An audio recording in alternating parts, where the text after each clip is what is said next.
चलो विद्यार्थी मित्रों, આપણે લાસ્ટ ટાઈમ 34 લેક્ચરની અંદર 14 ફંક્શન સુધી માહિતી મેળવી. હવે આપણે ફંક્શન નંબર 15 તરફ આગળ વધીએ. તો 15 નંબરના જે ફંક્શન છે એ ડિસ્ક્રાઇબિંગ વન્ડર, ઇમોશન, ફીલિંગ અને સરપ્રાઈઝ. આ બાળકો તમને જણાવી દઈએ પહેલા કે આપણે જ્યારે ઇનડાયરેક્ટ સ્પીચની શરૂઆત કરી હતી ત્યારે ઇનડાયરેક્ટ સ્પીચની અંદર ટોટલ 5 પ્રકાર આવતા હતા. એમાં જે એક પ્રકાર છે ઉદ્ગાર વાક્ય, જેને આપણે ઇંગ્લિશની અંદર એક્સક્લેમેટરી સેન્ટેન્સ તરીકે ઓળખીએ છીએ. તો આ એક્સક્લેમેટરી સેન્ટેન્સની અંદર આપણને યાદ હોય તો દરેક સવાલનો છેલ્લો શબ્દ જે હતો તે ઉદ્ગાર ચિહ્ન હતો. તો ઉદ્ગાર ચિહ્નવાળા વાક્યોની અંદર આપણે એક્સક્લેમેટરી સેન્ટેન્સની અંદર તેને ઉદ્ગારમાંથી વિધાનમાં ફેરવતા હતા. પરંતુ અહીંયા ડિસ્ક્રાઇબિંગ ફંક્શનની અંદર આ ટોપિક જે આપેલો છે ડિસ્ક્રાઇબિંગ વન્ડર, ઇમોશન, ફીલિંગ અને સરપ્રાઈઝ, તો આ બધા વાક્યોની અંદર તમારે કોઈ વિધાન વાક્યમાં ફેરવવાનું નથી. કારણ કે આની અંદર તો માત્ર ને માત્ર લાગણીઓ સ્પષ્ટ થતી હોય છે. લાગણીઓ એટલે માત્ર કઈ કઈ લાગણીઓ હોઈ શકે છે? તો દર્દ, પ્રશંસા, ખુશી, આનંદ, દુઃખ, બરાબર, કે પછી ગર્વની અનુભવવી, કે ત્યાર પછી આશ્ચર્યનો અનુભવ. તો આવા જુદા જુદા પ્રકારની લાગણીઓ જે સ્પષ્ટ થતી હોય છે, તો આ લાગણીઓનો સમાવેશ એક્સક્લેમેટરી સેન્ટેન્સની અંદર થાય છે. પરીક્ષાની અંદર જ્યારે પણ ઉદ્ગાર ચિહ્નમાં વાક્ય આવે એટલે પરીક્ષામાં ક્યાં તો ડિસ્ક્રાઇબિંગ વન્ડર હશે, ડિસ્ક્રાઇબિંગ ઇમોશન હશે, ડિસ્ક્રાઇબિંગ ફીલિંગ હશે, કે પછી ડિસ્ક્રાઇબિંગ સરપ્રાઈઝ હશે. કહેવાનો ભાવ અર્થ એવો છે કે દરેક બાબતોની અંદર લાગણીનો સમાવેશ કરવામાં આવેલો હશે. બીજી આની આગળની થિયરી પર વધીએ. હવે જ્યારે વાક્યમાં ઉદ્ગાર ચિહ્ન શરૂઆત કે અંતમાં હોય ત્યારે ડિસ્ક્રાઇબિંગ વન્ડર તરીકે ઓળખવામાં આવે છે. હવે ડિસ્ક્રાઇબિંગ વન્ડર, ઇમોશન, ફીલિંગ અથવા તો સરપ્રાઈઝ. ઉદ્ગાર ચિહ્ન વાક્યમાં શરૂઆતમાં અથવા અંતમાં, ઉદ્ગાર ચિહ્ન હંમેશા વાક્યમાં બે રીતે હોય છે, ક્યાં તો શરૂઆતમાં હોય છે અને અંતમાં. તો કયા કયા શબ્દો એવા હોય છે કે જેમાં ઉદ્ગાર ચિહ્ન શરૂઆતમાં હોય છે અને કયા કયા એવા શબ્દો છે કે જે ઉદ્ગાર ચિહ્ન અંતમાં હોય છે? તો જ્યારે વાક્યમાં વાવ, હુર્રે, ઓ, એ, એલાસ, તો આવા જેવા શબ્દો હોય છે ત્યારે મોટા ભાગે ઉદ્ગાર ચિહ્ન ક્યાં હોય છે? વાક્યની શરૂઆતમાં. શરૂઆતની અંદર આ શબ્દનો ઉલ્લેખ કરવામાં આવે છે. તેવી રીતે વોટ અને હાઉ જ્યારે વાક્યમાં હોય છે ત્યારે ઉદ્ગાર ચિહ્ન ક્યાં હોય છે? વાક્યના અંતે હોય છે. તો કહેવાનો ભાવ અર્થ એવો છે કે વાક્યની અંદર વોટ અને હાઉ પાછું એક કન્ફ્યુઝન આવે કે વોટ એટલે WH કહેવાય અને હાવ એટલે HOW કહેવાય. તો આવા વાક્યોની અંદર પ્રશ્નાર્થ ચિહ્ન હોઈ શકે કે ઉદ્ગાર ચિહ્ન હોઈ શકે. કારણ કે આ what are you doing now, how are you, આવી રીતે પણ શબ્દો આવી શકે છે. પણ બાળકો યાદ રાખજો કે જ્યારે વાક્યની અંદર વોટ અને હાઉમાં જ્યારે પ્રશ્નાર્થ ચિહ્ન કરેલો હોય તો ત્યારે એ ફંક્શન બને છે ઇન્ક્વાયરી એઝ નેચર અથવા તો સીકિંગ ઇન્ફોર્મેશન અથવા તો આસ્કિંગ અબાઉટ. તો અહીંયા જે છે આપણે પ્રશ્નાર્થ ચિહ્ન નહીં પણ ઉદ્ગાર ચિહ્ન આવે એ બાબતનું ખાસ ધ્યાન રાખવું પડે. એટલે ઘણા બાળકોને પ્રશ્નાર્થ અને ઉદ્ગારની અંદર વોટ અને હાઉ બંનેની અંદર આવે છે એટલે કન્ફ્યુઝ થઈ શકે. પણ બાળકો આવા શબ્દોની અંદર એવા કેટલાક આપણે ઉદાહરણો જોઈશું કે જેમાં તમને ખ્યાલ આવશે કે કયા શબ્દો છેલ્લે હોય છે જેના કારણે આપણે વાક્યમાં ઉદ્ગાર વાક્ય આવી શકે છે. તો પહેલો નિયમ એ છે ક્યાં તો વાક્યના અંતમાં ઉદ્ગાર ચિહ્ન હોય અથવા તો વાક્યના અંતમાં to be નું રૂપ હોય અથવા તો વાક્યના અંતમાં ક્રિયાપદ હોય ત્યારે આ વાક્ય ડિસ્ક્રાઇબિંગ વન્ડર, ઇમોશન, ફીલિંગ અને સરપ્રાઈઝ. આ બાબત ક્યારે આવે છે? જ્યારે વાક્યમાં ઉદ્ગાર ચિહ્ન છેલ્લે હોય ત્યારે. પણ જો વાક્યની શરૂઆતમાં આ ઉપરોક્ત શબ્દો આપેલા હોય તો એનો અર્થ એવો થાય છે કે વાક્યના અંતે પૂર્ણ વિરામ હોવાનું અને વાક્યના શરૂઆતમાં ઉદ્ગાર ચિહ્ન. કારણ કે એક જ વાક્યમાં બે ઉદ્ગાર ચિહ્ન હોવું એ શક્ય નથી. બરાબર છે બાળકો? ઓકે, ચલો તો હવે આપણે કેટલાક વાક્યો તરફ આગળ વધીશું. પહેલું વાક્ય છે vote a great man he is. Vote a great man he is એટલે કેટલો તે મહાન માણસ છે. ઓકે, જો અહીંયા બાળકો તમે જોઈ શકો છો કે કરતા આગળ હોય છે અને ટુ બી નું રૂપ વાક્યના છેક અંતે છે. બરાબર છે. તો વાક્યની શરૂઆત શાનાથી થઈ છે? વોટ છે, પણ અહીંયા પ્રશ્નાર્થ ચિહ્ન માટે શું છે? ઉદ્ગાર ચિહ્ન. The what a great man he is. Okay, બીજું how beautiful girl she is, તે કેટલી સુંદર છોકરી છે. હવે એ કયા ભાવાર્થમાં રજૂ કરે છે એ બાબત અહીંયા જણાવવાની કોઈ જરૂરિયાત નથી. ઓકે, ત્યાર પછી વાક્યમાં અહીંયા પણ શું છે? ટુ બી નું રૂપ છે છેલ્લે, અહીંયા પણ શું છે? ટુ બી નું રૂપ છેલ્લે આપેલું છે. ઓકે, ત્યાર પછી how careless boy you are, તું કેટલો બેદરકાર છોકરો છે. તો અહીંયા પણ શું થાય છે? ટુ બી નું રૂપ વાક્યના અંતે આવે છે. બરાબર છે. તો અહીંયા પણ એ જ રીતે નિયમ આપણને લાગે છે કે ટુ બી ના રૂપ જ્યારે પણ વાક્યમાં વોટ અને હાઉ જેવા શબ્દનો ઉપયોગ કરેલો હશે તો વાક્યના અંતે શું હશે? કે આ તો ટુ બી નું રૂપ હશે અથવા તો શું હશે? વાક્યમાં ક્રિયાપદ આપેલું હશે. બરાબર. તો આગળ વધીએ છે. What a dangerous accident it was, કેટલું ભયાનક અકસ્માત છે અથવા હતું. તો અહીંયા ગાડી ટુ બી નું રૂપ છે વોઝ. તો કહેવાનો ભાવાર્થ એવો છે કે વાક્યની અંદર આમાં પણ ટુ બી નું રૂપ આપેલું છે એટલે ટુ બી નું રૂપ હોય એટલે વાક્યની અંદર ઉદ્ગાર ચિહ્ન હંમેશા છેલ્લે આપેલું હશે. બરાબર છે. હવે કયા એવા વાક્ય જોઈએ કે જેમાં વાક્યમાં અંતે હોય છે? તો વોટ અને હાઉ. અને હવે જે વાક્યની શરૂઆતમાં આવા શબ્દનો ઉલ્લેખ એટલે કે hurray, we have won the match, ખુશીનો ભાવ પ્રગટ થાય છે અહીંયા કે હુર્રે, અમે મેચ જીતી ગયા. બરાબર. અને છેલ્લો વાક્ય જોઈએ એલાસ. એલાસ એટલે શું થાય છે? કોઈ દુઃખનો ભાવ વ્યક્ત કરવાનો હોય ત્યારે એલાસ શબ્દનો ઉપયોગ થાય છે. ઓકે, તો એલાસ આઈ લોst ધ મેચ, અરે અથવા તો હે અમે મેચ જે છે એ શું થયા? હારી ગયા. તો અહીં બાળકો આપણે શું જોયું કે વાક્યમાં ડિસ્ક્રાઇબિંગ વન્ડર, ઇમોશન અને ફિલિંગ જેવા જે ભાવ આવે છે ત્યારે આપણે અહીં જોઈ શકીએ છીએ કે વાક્યમાં તમે લાગણી સ્પષ્ટ જુદી જુદી રીતે થાય છે. બરાબર છે બાળકો. ચલો તો હવે આગળ વધીએ છીએ આગળના ફંક્શન પર. ડિસ્ક્રાઇબિંગ એડવાઇસ અથવા તો સજેશન અથવા તો પ્રપોઝલ. તો વાક્યની અંદર ડિસ્ક્રાઇબિંગ એડવાઇસ, સજેશન અને પ્રપોઝલ શબ્દ આપેલો છે. તો એડવાઇસ એટલે શું કહીએ આપણે? સલાહ. સજેશન એટલે શું કહીએ છે? સૂચન. અને પ્રપોઝલ એટલે શું કહીએ છે? પ્રસ્તાવ. તો કહેવાનો ભાવાર્થ એવો છે કે અહીં લગભગ 3 જે ટોપિક આપેલા છે એની અંદર શું દર્શાવેલું છે બાળકો? કે આમાં 3 ટોપિકની અંદર શું આપેલું છે કે એક પ્રકારનો સૂચન, પ્રસ્તાવ અથવા તો સલાહ આપવામાં આવી છે. મોટા ભાગે સલાહ આવે એટલે મોટા ભાગે શું હોય છે? વાક્યમાં શુદ્ધનો ઉપયોગ કરવામાં આવેલો હોય છે. બરાબર છે. તો શુદ્ધનો ઉપયોગ મોટા ભાગે હોય છે. 100% વાક્યની અંદર શુદ્ધનો ઉપયોગ થતો નથી, પણ 90% વાક્યોની અંદર આ સલાહ, પ્રસ્તાવ કે સૂચનની વાત કરવામાં આવે તો હંમેશા શું આવે છે બાળકો? કે સૂચનનો ઉપયોગ કરવામાં આવે છે. હવે બાળકો આપણે આગળ વધીએ એ પહેલા એક વાત તમને જણાવી દઉં. હવે જ્યારે 9th ની અંદર કે 10th ની અંદર જ્યારે આ ટોપિક જ્યારે આવે એટલે વાક્યની અંદર અહીંયા ફરી પાછા વાક્યમાં આજ્ઞાર્થ વાક્ય પર આપણે આવ્યું છે. આજ્ઞાર્થ વાક્યની અંદર તમે જોઈ જશે બાળકો કે લેટ્સ વાળા વાક્યો આવતા હતા. લેટ વાળા વાક્યો ખાલી ઓનલી ફોર હોય તેને રિક્વેસ્ટેડ કહેવાય છે. પણ લેટ્સ વાળા જ્યારે વાક્ય આવતા ત્યારે બાળકો તમે શું કરતા હતા કે લેટ્સ વાળો વાક્ય હોય ત્યારે તમે સજેસ્ટેડ અથવા તો પ્રપોઝડ શબ્દનો ઉપયોગ કરતા હતા.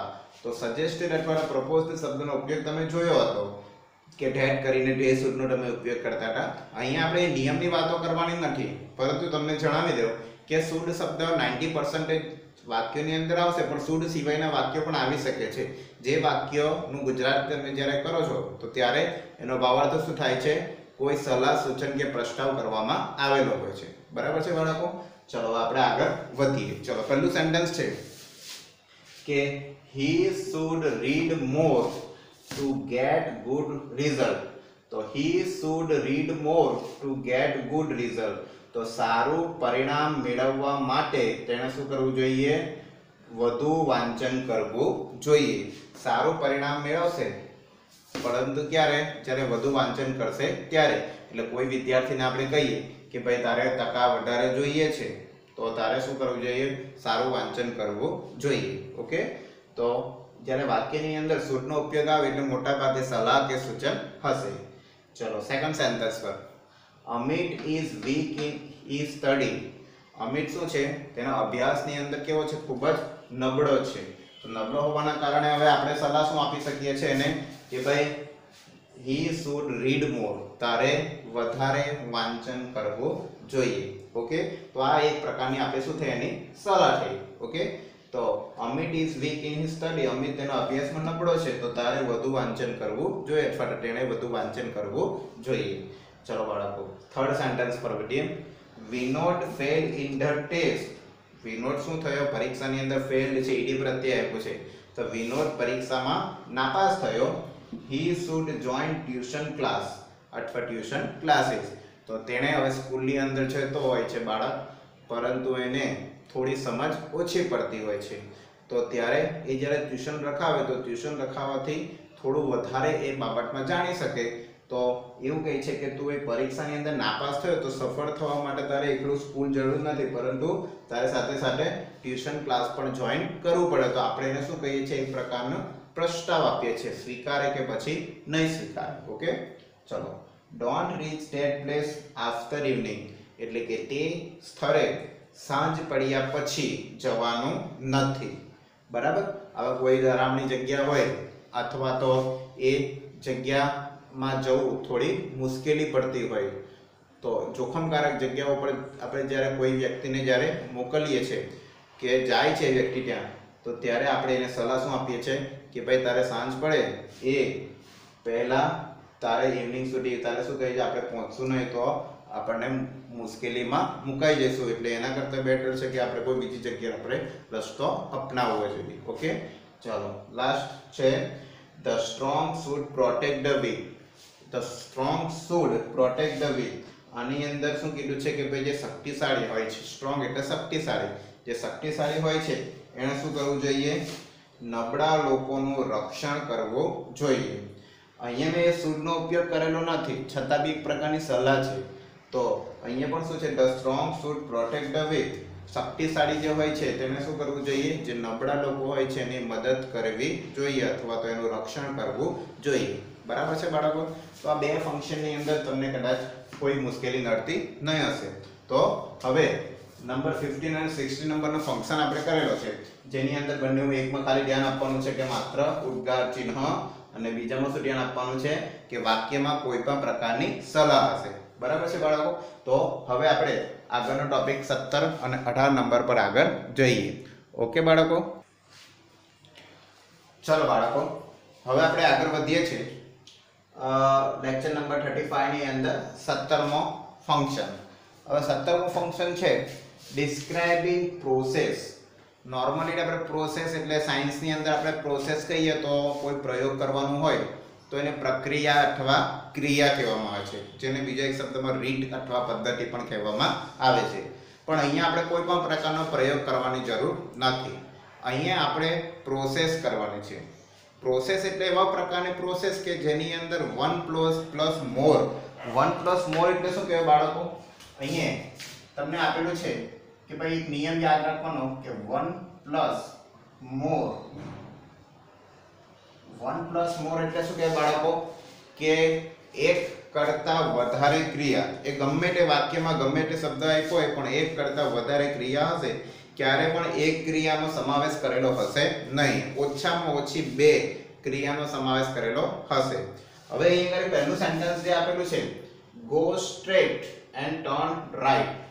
Go straight and turn right એટલે શું થાય કે ભાઈ ગો સ્ટ્રેટ એટલે સીધા જાઓ અને જમણી બાજુ શું કરો, વળી જાવ અથવા ડાબી બાજુ વળો. હવે અહીંયા બે ક્રિયા કઈ રીતે થાય બાળકો? ગો સ્ટ્રેટ એટલે શું, સીધા જાઓ, એ પહેલી ક્રિયા થઈ. અને બીજી ક્રિયા શું થઈ, ટર્ન રાઈટ એટલે જમણી બાજુ વળો. તો એનો પાવર શું છે, એ આપણને જમણી બાજુ વળવાનું કહેશે, ડાબી બાજુ વળવાનું કહેશે, ગમે તે હશે. પણ આપણી બે ક્રિયા થઈ કે પહેલા તો તમે અહીં જાઓ અને પછી ડાબી બાજુ જજો અને પછી અથવા તો જમણી બાજુ જજો. કદાચ એને 3 ક્રિયા આપી હોય તો શું થાય કે ભાઈ સીધા જાઓ, જમણી બાજુ વળી જજો, પાછા સીધા જાઓ, પછી ડાબી બાજુ વળી જજો. એવી રીતે 4-5 ક્રિયાનો સમાવેશ પણ અહીં થઈ શકે છે. પણ બાળકો અહીં ધ્યાન આપવાનું કે મોટાભાગે પરીક્ષાની અંદર વધુમાં વધુ 3 ક્રિયા સુધીનો સમાવેશ આવતો છે. ક્યારે પણ બહુ વધારે પડતી ક્રિયાનો સમાવેશ થશે નહીં, બરાબર છે। જો કે ક્રિયા આવે એટલે અંદર ઘણી બધી વસ્તુનો સમાવેશ થાય। તો અહીંયા તો આપણે બે જ ક્રિયા છે કે ભાઈ go straight and turn right અથવા તો ટર્ન લેફ્ટ। તો ગો સ્ટ્રેટ એ પહેલી ક્રિયા અને ટર્ન રાઈટ એ આપણી બીજી ક્રિયા। એટલે આપણો પહેલો નિયમ અહીં કરે છે 1 plus more action. 1 plus more action એટલે કે એક કરતા વધારે ક્રિયા। ઓકે બાળકો, ચાલો। હી રીચ્ડ હિઝ હાઉસ, પહેલી ક્રિયા શું થઈ? હી રીચ્ડ હિઝ હાઉસ એટલે કે તે તેના ઘરે પહોંચ્યો। ઓકે, ત્યાર પછી ઓપન ધ ગેટ, બીજી ક્રિયા શું હતી? દરવાજો ખોલ્યો, બીજી ક્રિયા થઈ। And sat on the sofa, અને સોફા ઉપર બેઠો, એટલે અહીંયા ત્રણ ક્રિયાનો સમાવેશ કરેલો છે। પહેલી ક્રિયા છે કે તેના હી રીચ્ડ હિઝ હાઉસ, તે તેના ઘરે પહોંચ્યો। ઓપન ધ ગેટ, દરવાજો ખોલ્યો। And sat on the sofa, અને સોફા પર બેઠા। ત્રણ ક્રિયા અહીંયા આપેલી છે એટલે 1 પ્લસ મોર એક્શન થઈ। ઓકે બાળકો, ચાલો। ત્યાર પછી નંબર 3 પર વધીએ। ટેક અ ચંદન સ્ટિક, પહેલી ક્રિયા શું થઈ? Tech a chandan stick. Chandan stick એટલે શું થાય? ચંદનનું લાકડું। તો ચંદનનું લાકડું લેવું। And rub it on stone with water, and rub it on stone with water. Stone with water એટલે કે શું થાય? કે પથ્થર સાથે એ ચંદનની જે લાકડી છે એને શું કરવાનું છે? ઘસવાની ક્રિયા। તો પહેલી ક્રિયા કઈ? Tech a chandan stick. Okay, અને બીજી ક્રિયા શું થાય? Rub it. રબ એટલે શું થાય? ઘસવું। Rub it on stone with water એટલે પાણી સાથે તેને ઘસો, એટલે 1 પ્લસ મોર એક્શન થઈ। ઓકે, ચલો। ટેક એન એમ્પ્ટી પેન, હવે એમ્પ્ટી એટલે ખાલી, પેન એટલે આપણે તમને કુછ હિન્દીમાં કઢાઈ શબ્દનો ઉપયોગ કરીએ છીએ, એક પ્રકારનું વાસણ, બરાબર। તો ટેક એટલે ક્રિયાપદનો સમાવેશ થયેલો છે। તો ટેક એન એમ્પ્ટી પેન, એક ખાલી વાસણ લેવું। And Por sum oil in it, અને તેની અંદર શું કરો? થોડું ઓઇલ એટલે કે તેલ રેડો। તો કહેવાનો ભાવાર્થ એવો છે કે અહીં પહેલી ક્રિયા શું હતી? કે ખાલી વાસણ લેવાની, અને બીજી ક્રિયા શું હતી? તેમાં થોડું ઓઇલ રેડવાની। કહેવાનો ભાવાર્થ એવો છે કે અહીં એક કરતા વધુ ક્રિયા એટલે 1 પ્લસ મોર એક્શન થઈ। ઓકે, ચલો। Number 5, put the bowl on the gas stove. તો ગેસ સ્ટવ પર શું મૂકો? બાઉલ એટલે શું કહેવાય? વાડકો, બરાબર છે। તો ગેસના સ્ટવ એટલે ગેસનો જે ચૂલો છે એની પર શું મૂકો? વાડકો મૂકો। પછી શું કહે છે? And Por some water in it. પોર એટલે શું કહેવાય? રેડવું, અને તેમાં થોડું પાણી રેડો। પહેલું શું વાક્ય થયું? કે put the bowl on the gas stove, gas સ્ટવના એની પર વાડકો મૂકો અને તેમાં થોડું શું કરો? પાણી રેડો। તો બાળકો અહીંયા પણ શું થાય છે? બે ક્રિયા થાય છે। હવે તમને આ બધાની આખી સરળ રીત સમજાવી દઉં છું, કઈ રીતે જોઈશું। તો પહેલાની અંદર શું કહે છે બાળકો? Go straight and turn right. તો અહીંયા એન્ડ શબ્દ તમને શું દર્શાવે છે? બીજી ક્રિયા દર્શાવે છે। He reached his house, opened the gate and sat on the sofa। તો અહીંયા પણ એન્ડ નો સમાવેશ થાય છે, બરાબર છે। ચાલો, take a chandan stick and rub it, હવે અહીંયા પણ એન્ડ નો સમાવેશ થાય છે। Take an empty pan and pour some oil in it। ઓકે, put the bowl on the gas stove and, તો બાળકો આના પરથી શું એક આપણું વસ્તુ સાબિત થયું? આના પરથી એક વસ્તુ સાબિત થયું કે આમાં આપણે હંમેશા એક કરતા વધુ ક્રિયા એટલે 1 પ્લસ મોર એક્શન હોય એટલે એ વાક્ય 100% પ્રોસેસ સિવાય બીજું આવતું નથી। અને જો એક જ ક્રિયાપદ હોય અને એક જ સેન્ટેન્સ આપેલું હોય જેમાં કોઈ બીજી ક્રિયાનો સમાવેશ થતો ન હોય તો એ તમારું ડિસ્ક્રાઇબિંગ એક્શન આવે છે, અને એક કરતા વધારે ક્રિયા હોય તો એ આવે છે તમારો ડિસ્ક્રાઇબિંગ પ્રોસેસ। ઓકે બાળકો, તો પ્રોસેસ અને એક્શનમાં આટલો ડિફરન્સ છે, બરાબર છે। ચલો આપણે હવે આગળ વધીએ। ચલો બાળકો, હવે આપણો પછીનો જે ટોપિક છે એ છે ડિસ્ક્રાઇબિંગ સ્ટાઇલ અથવા તો મેનર।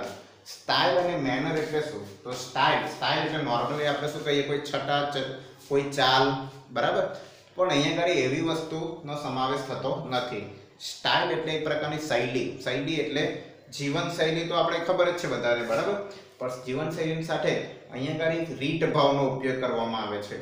કહેવાનો ભાવાર્થ છે જ્યારે કોઈ પણ સેન્ટેન્સ હોય ત્યારે આ સેન્ટેન્સની અંદર તમે એક પ્રશ્ન કરો કેવી રીતે, બરાબર છે।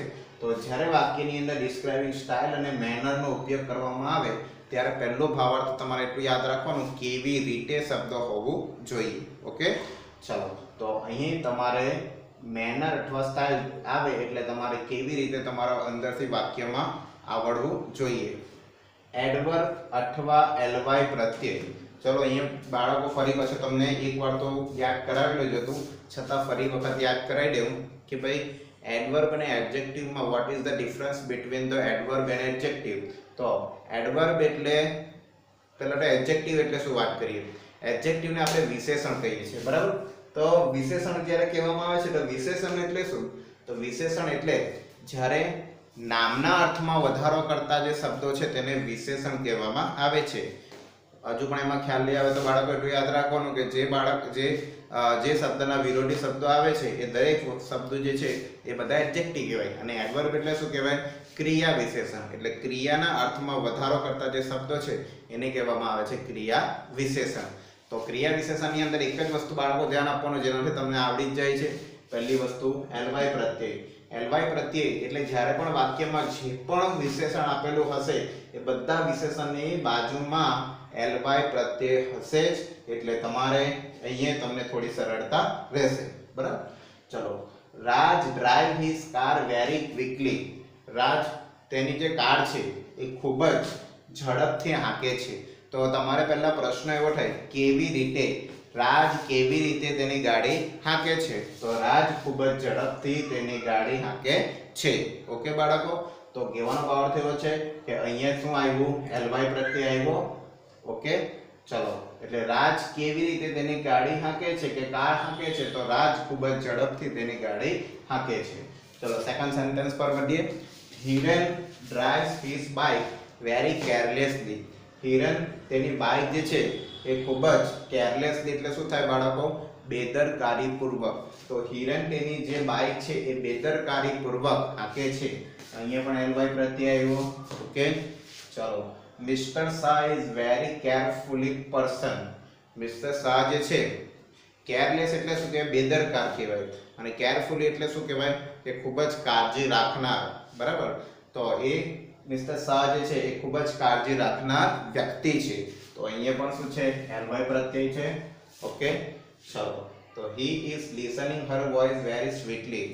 તે તેનો અવાજ છે એ ખૂબ જ મધુરતાથી સાંભળે છે. સ્વીટ એટલે મધુર કહેવાય, અને મધુરતાથી એટલે શું કહેવાય? સ્વીટલી. તો he is listening Har voice very સ્વીટલી એટલે અહીંયા પણ એલવાય નો પ્રત્યય છે. તો કહેવાનો ભાવાર્થ એવો છે કે અહીંયા પણ એલવાય એડવર્બનો ઉપયોગ કરેલો છે.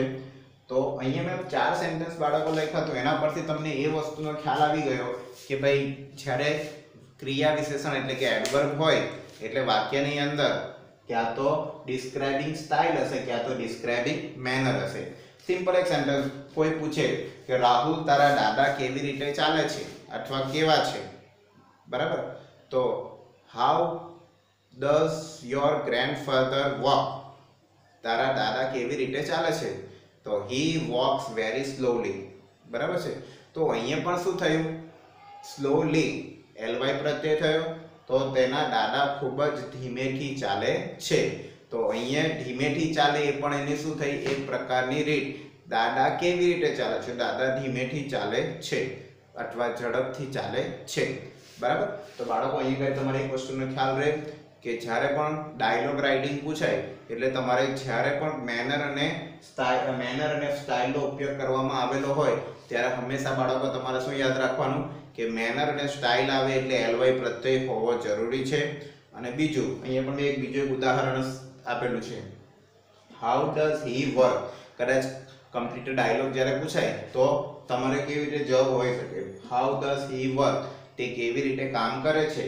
તો હી વર્ક્સ વેરી સ્લોલી, તો તે ખૂબ જ ધીમેથી કામ કરે છે. તો ધીમેથી કામ કરવી એ એની શૈલી છે, એની રીત છે, બરાબર છે બાળકો. તો કહેવાનો ભાવાર્થ અહીંયા શું થયો બાળકો કે જ્યારે પણ ડિસ્ક્રાઇબિંગ પ્રોસેસ આવશે ત્યારે વન પ્લસ મોર એક્શન આવશે, અને જ્યારે પણ ડિસ્ક્રાઇબિંગ સ્ટાઇલ અથવા તો મેનર હશે તો તમને શું આવશે? વાક્યની અંદર એડવર્બનો ઉપયોગ કરેલો હશે, બરાબર. તો આજે આપણે જે લેક્ચર નંબર 35 જોયું એની અંદર આપણે 4 ફંક્શનો વિશે વાત કરી. કયા કયા ફંક્શન? એક તો પ્રોસેસ, પછી છે સ્ટાઇલ અથવા તો મેનર, બરાબર છે. એક ઉદ્ગાર ચિહ્ન વાળો તમારે શું યાદ રાખવાનું છે? ઇમોશન, વન્ડર, ફિલિંગ, આ બધા શબ્દો જે છે એ એની અંદર આવશે, બરાબર છે. તો કહેવાનો ભાવ છે કે આજે જે બધા પ્રોસેસ ને આ બધી જે જેટલા પણ ફંક્શન આજે જોયા એ ફંક્શનની અંદર તમારે મેઇન મુદ્દાઓ ખાસ ધ્યાન રાખવા, જેથી તમને કમ્પ્લીટ ડાયલોગ, કમ્પ્લીટ સેન્ટેન્સ કે પછી મેચિંગની અંદર આ વસ્તુનો ખ્યાલ આવી શકે. તો ચાલો આજે બાળકો આપણે જે 35 નંબરનો જે લેક્ચર છે એ આપણે પૂર્ણ કરીએ છીએ. ઓકે.